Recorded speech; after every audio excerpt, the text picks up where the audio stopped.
आशा करते हैं कि आप सभी लोग बहुत अच्छे होंगे और आपके मम्मी-पापा भी बहुत अच्छे होंगे। आज का वीडियो बहुत ज़्यादा खास होने वाला है क्योंकि हम कोशिका चैप्टर से कोशिका टॉपिक से ही हम लोग कुछ ऐसे 25 ऑब्जेक्टिव प्रश्न लेंगे जो कि किसी भी कॉम्पिटिशन एग्जाम में आपको टकराते हैं। मेरे भाई अगर आप एसएससी, सीएचएल या सीजीएल या ग्रुप डी या रेलवे की किसी पोस्ट की आप तैयारी करते हैं या बैंक के पीओ या क्लर्क की तैयारी करते हैं, तो आपको ऐसे प्रश्न अक्सर आपको टकराते हैं कॉम्पिटिशन एग्जाम में। तो मेरे चैनल पर हमेशा जीके, जीएस और करंट अफेयर्स जो यूनिक क्वेश्चंस होते हैं, जो इंपॉर्टेंट होते हैं, वही क्वेश्चन हम करवाते हैं ताकि आपका जो कॉम्पिटिशन का एग्जाम की जो तैयारी हो सके वो अच्छे से हो सके। तो चलिए मेरे भाई शुरू करते हैं। सबसे पहले प्रश्न की अगर हम बात करें तो पहले प्रश्न को अगर हम देखें तो क्या पूछा है कि कोशिका शब्द का अर्थ क्या है। पहला प्रश्न है कि कोशिका शब्द का अर्थ क्या है। ऑप्शन ए जीव, ऑप्शन बी छोटा कमरा, ऑप्शन सी है ऊर्जा, ऑप्शन डी है उत्तक। मेरे भाई इसका correct answer option number B हो जाएगा, यानी कि छोटा कमरा हो जाएगा इसका करेक्ट आंसर। तो कोशिका शब्द का अर्थ क्या है, छोटा कमरा, यानी ऑप्शन नंबर बी इसका करेक्ट होगा। चलिए एक बार फिर से हम लोग क्या करेंगे, प्रश्न संख्या पहले को पढ़ेंगे मेरे भाई। कोशिका शब्द का अर्थ क्या है। ऑप्शन ए में है जीव, ऑप्शन बी है छोटा कमरा, ऑप्शन सी है ऊर्जा, ऑप्शन डी है उत्तक। मेरे भाई इसका करेक्ट आंसर हो जाएगा ऑप्शन नंबर बी हो जाएगा, यानी कि छोटा कमरा हो जाएगा इसका करेक्ट आंसर। चलिए बात कर लेते हैं अगले प्रश्न की। अगर हम प्रश्न संख्या 2 की बात करते हैं, इसमें क्या पूछा है कि जीवित कोशिका का सबसे बाहरी भाग क्या होता है। जीवित कोशिका का सबसे बाहरी भाग क्या होता है। ऑप्शन ए नाभिक, option B cytoplasm, option C कोशिका झिल्ली, ऑप्शन डी माइटोकॉन्ड्रिया। इसका correct answer option number C होता है, यानी कि कोशिका झिल्ली हो जाएगा इसका करेक्ट आंसर। जीवित कोशिका का सबसे बाहरी भाग क्या होता है, तो कोशिका झिल्ली होता है। तो प्रश्न संख्या अगर हम 2 की बात करते हैं, इसमें क्या कहते हैं कि जीवित कोशिका का सबसे बाहरी भाग क्या होता है, तो कोशिका झिल्ली होता है। तो ऑप्शन नंबर सी इसका करेक्ट हो जाएगा। एक बार फिर से हम लोग प्रश्न संख्या 2 को पढ़ेंगे। जीवित कोशिका का सबसे बाहरी भाग क्या होता है। ऑप्शन ए नाभिक, option B cytoplasm, option C है कोशिका झिल्ली, ऑप्शन डी है माइटोकॉन्ड्रिया। तो इसका correct answer option number C हो जाएगा, यानी कि कोशिका झिल्ली हो जाएगा इसका करेक्ट आंसर। चलिए अगले प्रश्न की बात कर लेते हैं। प्रश्न संख्या अगर हम 3 की बात करें तो इसमें क्या पूछा है कि किस कोशिका में कोशिका भित्ति नहीं होती है। ऑप्शन ए पौध कोशिका में, ऑप्शन बी जीवाणु कोशिका, ऑप्शन सी पशु कोशिका, ऑप्शन डी है फफूंदी कोशिका। तो मेरे भाई इसका correct answer option number C हो जाएगा, पशु कोशिका। आपको याद रखना है। तो किस कोशिका में कोशिका भित्ति नहीं होती है, तो पशु कोशिका में कोशिका भित्ति नहीं होती है। तो ऑप्शन नंबर सी क्या हो जाएगा, इसका करेक्ट हो जाएगा। ठीक है, चलिए एक बार फिर से प्रश्न संख्या अगर हम 3 को पढ़ें तो किस कोशिका में कोशिका भित्ति नहीं होती है। ऑप्शन ए में है पौध कोशिका, ऑप्शन बी है जीवाणु कोशिका, ऑप्शन सी पशु कोशिका, ऑप्शन डी है फफूंदी कोशिका। तो इसका करेक्ट नंबर हो जाएगा ऑप्शन नंबर सी हो जाएगा, यानी कि पशु कोशिका हो जाएगा इसका करेक्ट आंसर।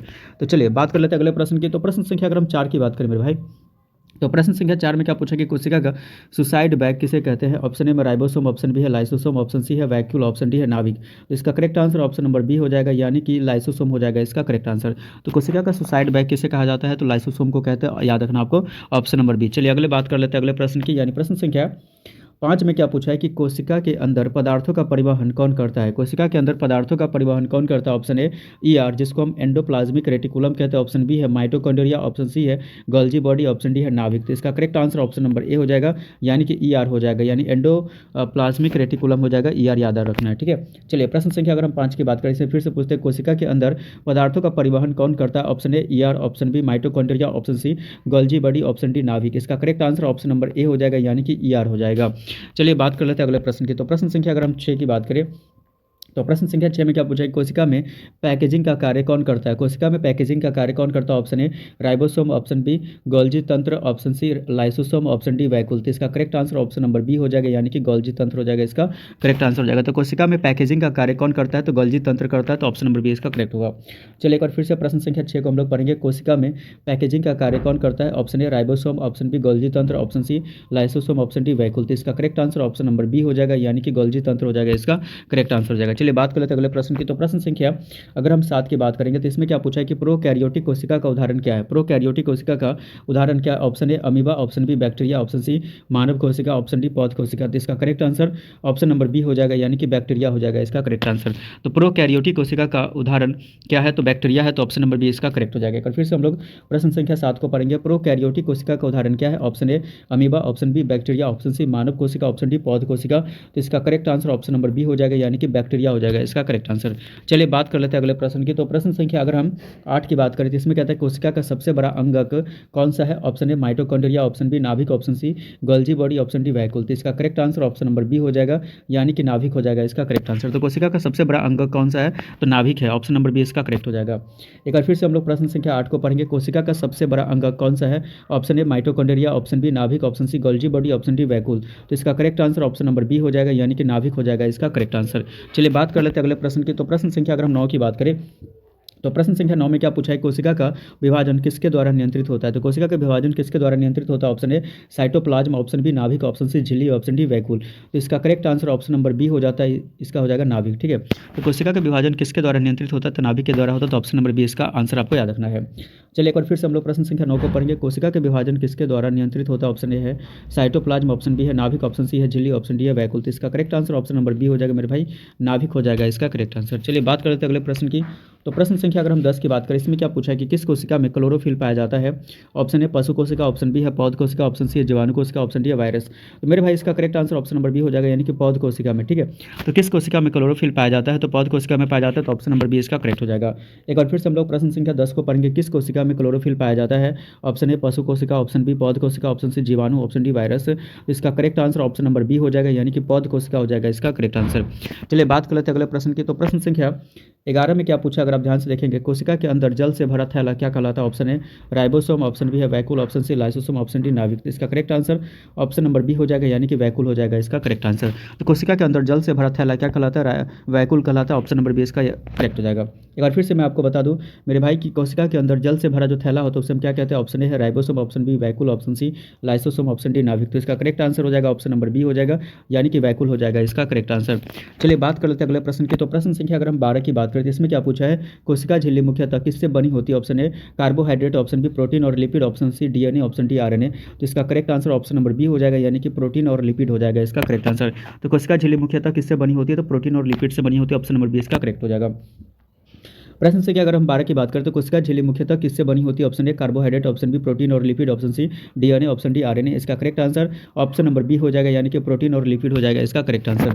चलिए बात कर लेते हैं अगले प्रश्न की, यानी प्रश्न संख्या अगर हम 13 की बात करें, इसमें क्या पूछा है, किस अंगक में एंजाइम होते हैं जो पाचन करते हैं। किस अंगक में एंजाइम होते हैं जो पाचन करते हैं। Option A mitochondria, option B lysosome, option C ribosome, option D ER. तो इसका correct answer option number B हो जाएगा, यानी कि लाइसोसोम हो जाएगा इसका करेक्ट आंसर। तो किस अंगक में एंजाइम होते हैं जो पाचन करते हैं, तो लाइसोसोम हो जाएगा, ऑप्शन नंबर बी याद रखना आपको, लाइसोसोम। ठीक है, चलिए अगले प्रश्न की बात कर लेते हैं। प्रश्न संख्या अगर हम 14 की बात करें, इसमें क्या पूछा है कि कोशिका में श्वसन कहाँ होता है। ऑप्शन ए नाभिक, option B mitochondria, option C ribosome, option D Golgi body. तो इसका correct answer option number B हो जाएगा, माइटोकॉन्ड्रिया हो जाएगा। तो कोशिका में जो श्वसन होता है वो कहाँ होता है, माइटोकॉन्ड्रिया में होता है, आपको याद रखना मेरे भाई। अगर कोशिका में श्वसन कहाँ होता है पूछेगा तो आपको माइटोकॉन्ड्रिया ही बोलना है, ऑप्शन नंबर बी इसका करेक्ट हो जाएगा। अगले प्रश्न की बात करें, प्रश्न संख्या अगर हम 15 की बात करें, इसमें क्या पूछा है, कोशिका का कौन सा भाग जीन को धारण करता है। Option A cytoplasm, option B नाभिक, ऑप्शन सी झिल्ली, ऑप्शन डी वैक्यूल। तो इसका correct answer option number B हो जाएगा, यानी कि नाभिक हो जाएगा इसका करेक्ट आंसर। तो कोशिका कौन सा भाग जीन को धारण करता है, तो नाभिक हो जाएगा, तो ऑप्शन नंबर बी याद रखना आपको, नाभिक। ठीक है, चलिए बात कर लेते हैं अगले प्रश्न की। तो प्रश्न संख्या अगर हम 16 की बात करें, इसमें क्या कहता है, किस कोशिका में नाभिक नहीं होता है। Option A RBC, option B WBC, option C तंत्रिका कोशिका, ऑप्शन डी मांसपेशी कोशिका। तो इसका correct answer option number A हो जाएगा, यानी कि आरबीसी हो जाएगा, लाल रक्त कणिका यह हो जाएगा। ठीक है, तो किस कोशिका में नाभिक नहीं होता है, तो आरबीसी याद रखना आपको। ठीक है, चलिए एक बार फिर से प्रश्न संख्या 16 को पढ़ेंगे मेरे भाई। किस कोशिका में नाभिक नहीं होता है, तो ऑप्शन ए है आरबीसी, ऑप्शन बी है डब्ल्यूबीसी, ऑप्शन सी है तंत्रिका कोशिका, ऑप्शन डी है मांसपेशी कोशिका। तो इसका correct answer option number A हो जाएगा, यानी कि आरबीसी हो जाएगा इसका करेक्ट आंसर। अगर हम बात करें तो अगले प्रश्न, यानी प्रश्न संख्या अगर हम 17 की बात करें, तो कोशिका के आकार और आकृति का अध्ययन क्या कहलाता है। Option A physiology, option B cytology, option C morphology, option D है एनाटॉमी। तो इसका correct answer option number C हो जाएगा, मार्फोलॉजी हो जाएगा इसका करेक्ट आंसर हो जाएगा। तो हम बात कर लेते हैं अगले प्रश्न की, यानी प्रश्न संख्या 17 की। तो कोशिका के आकार और आकृति का अध्ययन क्या कहलाता है। Option A physiology, option B cytology, option C morphology, option D anatomy. तो इसका correct answer option number C हो जाएगा, यानी कि मार्फोलॉजी हो जाएगा इसका करेक्ट आंसर।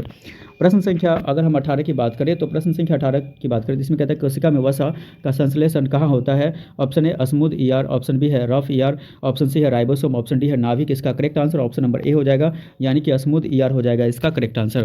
तो कोशिका में वसा का संश्लेषण कहाँ होता है, तो स्मूथ ईआर में होता है, तो ऑप्शन नंबर ए इसका करेक्ट हो जाएगा। बात कर लेते हैं अगले प्रश्न की, यानी प्रश्न संख्या अगर हम 19 की बात करें, तो रफ ईआर पर क्या पाया जाता है। Option A DNA, option B ribosome, option C lipid, option D enzyme. तो इसका correct answer option number B हो जाएगा, यानी कि राइबोसोम हो जाएगा इसका करेक्ट आंसर। तो रफ ईआर पर क्या पाया जाता है, तो राइबोसोम पाया जाता है, तो ऑप्शन नंबर बी इसका करेक्ट हो जाएगा। एक फिर से हम लोग प्रश्न संख्या 19 को पढ़ेंगे। रफ ईआर पर क्या पाया जाता है। Option A DNA, option B ribosome, option C lipid, option D enzyme. तो इसका correct answer option number B हो जाएगा, यानी कि राइबोसोम हो जाएगा इसका करेक्ट आंसर। चलिए बात कर लेते हैं अगले प्रश्न की, यानी प्रश्न संख्या अगर हम 20 की बात करें, इसमें क्या पूछा है, कोशिका का आकार सबसे बड़ा किस में होता है। कोशिका का आकार सबसे बड़ा किस में होता है। ऑप्शन ए तंत्रिका कोशिका, ऑप्शन बी मांसपेशी कोशिका, ऑप्शन सी अंडा कोशिका, ऑप्शन डी रक्त कोशिका। तो इसका correct answer option number C हो जाएगा, अंडा कोशिका हो जाएगा इसका करेक्ट आंसर। तो एक बार फिर से हम लोग प्रश्न संख्या 20 को पढ़ेंगे। कोशिका का आकार सबसे बड़ा किस में होता है। ऑप्शन ए तंत्रिका कोशिका, ऑप्शन बी मांसपेशी कोशिका ऑप्शन डी, अंडा कोशिका ऑप्शन डी, रक्त कोशिका। इसका correct answer option number C हो जाएगा, अंडा कोशिका हो जाएगा इसका करेक्ट आंसर। अब बात कर लेते हैं अगले प्रश्न की, यानी प्रश्न संख्या अगर हम 21 की बात करें, इसमें क्या कहते हैं कि जीवित कोशिका का मुख्य घटक क्या है? ऑप्शन ए जल, option B protein, option C वसा, ऑप्शन डी कार्बोहाइड्रेट। इसका correct answer option number A हो जाएगा, यानी कि जल हो जाएगा। जीवित कोशिका का मुख्य घटक क्या है? तो जल है, तो ऑप्शन नंबर ए इसका करेक्ट हो जाएगा। और फिर से हम लोग प्रश्न संख्या 21 को पढ़ेंगे। जीवित कोशिका का मुख्य घटक क्या है? ऑप्शन ए जल, option B protein, option C वसा, ऑप्शन डी कार्बोहाइड्रेट। तो इसका correct answer option number A हो जाएगा, यानी कि जल हो जाएगा इसका करेक्ट आंसर। बात करते हैं अगले प्रश्न की, यानी कि प्रश्न संख्या अगर हम 22 की बात करें, इसमें क्या पूछा है कि किस अंगक में एटीपी बनता है? ऑप्शन ए नाभिक, option B mitochondria, option C Golgi body, option D ribosome. तो इसका correct answer option number B हो जाएगा, माइटोकॉन्ड्रिया हो जाएगा इसका करेक्ट आंसर। तो किस अंगक में एटीपी बनता है? तो माइटोकॉन्ड्रिया में बनता है, तो ऑप्शन नंबर बी याद रखना आपको, माइटोकॉन्ड्रिया। अगले प्रश्न की बात करें तो प्रश्न संख्या 23 में क्या कहता है? कोशिका में पदार्थों का संशोधन कहाँ होता है? Option A ribosome, option B Golgi तंत्र, ऑप्शन सी नाभिक, ऑप्शन डी वैकुल। तो इसका correct answer option number B हो जाएगा, गोल्जी तंत्र हो जाएगा इसका करेक्ट आंसर। तो कोशिका में पदार्थों का संशोधन कहाँ होता है? तो गोल्जी तंत्र में होता है, तो याद रखना आपको गोल्जी तंत्र, ऑप्शन नंबर बी इसका करेक्ट हो जाएगा। चलिए बात करते हैं अगले प्रश्न की, यानी प्रश्न संख्या अगर हम 24 की बात करें, इसमें कहता है कोशिका सिद्धांत के अनुसार सभी जीव किससे बने होते हैं? ऑप्शन ए उत्तक, ऑप्शन बी अंग, ऑप्शन सी कोशिकाएं, ऑप्शन डी अणु। तो इसका correct answer option number C हो जाएगा, यानी कि कोशिकाएं हो जाएगा इसका करेक्ट आंसर। तो क्वेश्चन पूछा है कि कोशिका सिद्धांत के अनुसार सभी जीव किससे बने होते हैं? तो कोशिकाएं से बने होते हैं, तो ऑप्शन नंबर सी इसका करेक्ट हो जाएगा। अगले प्रश्न, यानी कि इस वीडियो का सबसे लास्ट प्रश्न है मेरे भाई, अगर अपने भाई को अभी तक सपोर्ट नहीं किया, अपने दोस्त को सपोर्ट नहीं किया, तो चैनल को जरूर सब्सक्राइब करें और ऐसे वीडियोस देखने के लिए, क्योंकि हम आपके लिए हमेशा कंपटीशन की, अगर आप जिस भी कंपटीशन की तैयारी करते हैं उसमें GK GS current affairs unique question आपके लिए लाते रहते हैं। तो अपने भाई को सपोर्ट करें, अपने जितने भी दोस्त है, फ्रेंड है, जो भी रिलेटिव्स में कंपटीशन की तैयारी करते हैं उनके साथ जरूर शेयर करें। इस वीडियो का सबसे लास्ट प्रश्न है कि वायरस को जीवित कोशिका क्यों नहीं माना जाता? वायरस को जीवित कोशिका क्यों नहीं माना जाता है? ऑप्शन ए इसमें डीएनए नहीं होता, ऑप्शन बी यह स्वयं जीवित नहीं रहता, ऑप्शन सी इसमें झिल्ली नहीं होती, ऑप्शन डी यह बहुत छोटा होता है। तो इसका correct answer option number B हो जाएगा, यह स्वयं जीवित नहीं रहता है। तो वायरस को जीवित कोशिका क्यों नहीं माना जाता है? क्योंकि यह स्वयं जीवित नहीं रहता है, तो ऑप्शन नंबर बी इसका करेक्ट हो जाएगा। चलिए मिलते हैं नेक्स्ट वीडियो, तब तक के लिए।